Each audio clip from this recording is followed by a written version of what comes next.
Iran ने युद्ध के मोर्चे पर एक पलटवार कर दिया है। अमेरिकी मीडिया नेटवर्क CNN की एक ताजा रिपोर्ट के मुताबिक दुनिया के जो विशेषज्ञ और खुफिया एजेंसी है वो चौंक गए हैं। सैटेलाइट तस्वीरों के हवाले से आई इस रिपोर्ट के मुताबिक हालिया जंग में अमेरिका और इजराइल के हवाई हमलों ने ईरान के जिन खुफिया अंडरग्राउंड मिसाइल ठिकानों को मलबे में तब्दील करने का दावा किया था, ईरान ने रिकॉर्ड समय में उनमें से कुछ को फिर से बहाल कर दिया है और वहां से पलटवार करने की स्थिति में है। खुफिया एजेंसियों के तमाम अनुमान के पीछे छोड़ते हुए ईरान ने बेहद तेजी से अपनी सैन्य क्षमता को दोबारा खड़ा कर लिया है।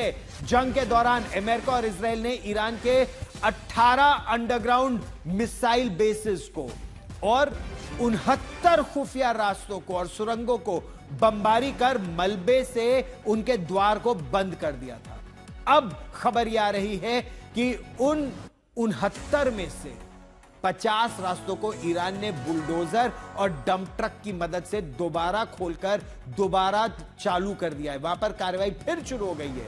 रक्षा विशेषज्ञों के मुताबिक अमेरिका और इजराइल के हमले सिर्फ ऊपर के सतही बुनियादी ढांचों और सुरंगों के केवल मुहाने तक सीमित रह गए थे। जमीन की गहराई के पीछे ईरान ने लगभग 1000 बैलिस्टिक मिसाइल का एक विशाल जखीरा है और उस बैलिस्टिक मिसाइल का जो विशाल जखीरा है 1000 मिसाइलों का, उन्हें कोई नुकसान नहीं पहुंचा, केवल द्वार बंद हुआ था। अब वो डंपर ट्रक से मलबा हटा के द्वार खोल दिया गया, फिर मजबूत कर दिया गया और अब मिसाइलें वहां पर सुरक्षित हैं। जानकारों की माने तो भले ही मिसाइल के उत्पादन उसमें एक समस्या है, उत्पादन प्रभावित भी हुआ, लेकिन रास्तों के खुलने के बाद ईरान के पास उसके लॉन्चर भी हैं, क्रू भी हैं और इजराइल या इस पूरे क्षेत्र में कहीं पर बड़े पैमाने में पलटवार करने में या वार करने में लंबी दूरी की मिसाइल दागने की स्थिति में ईरान इस समय एक बार फिर आ गया है।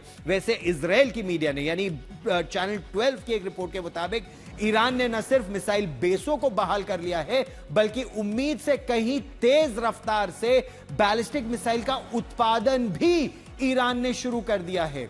इजरायली रक्षा अधिकारियों का अनुमान यह है कि ईरान अगले कुछ महीनों में अपने ड्रोन नेटवर्क को भी, जो पिछले 40 दिन की जो लड़ाई हुई थी उसके बाद खैर जो शांति का दौर आया, फिर नो वॉर नो पीस का दौर, इसमें ईरान बहुत तेजी से अपने हथियारों को फिर से स्थापित कर रहा है। और यह सनसनीखेज खुलासा ऐसे समय हुआ है जब अमेरिका के साथ सीजफायर को लेकर एक ड्राफ्ट तैयार हो चुका है। दूसरी तरफ ईरान ने साफ कर दिया है अब उसे अमेरिका पर रत्ती भर भरोसा नहीं है।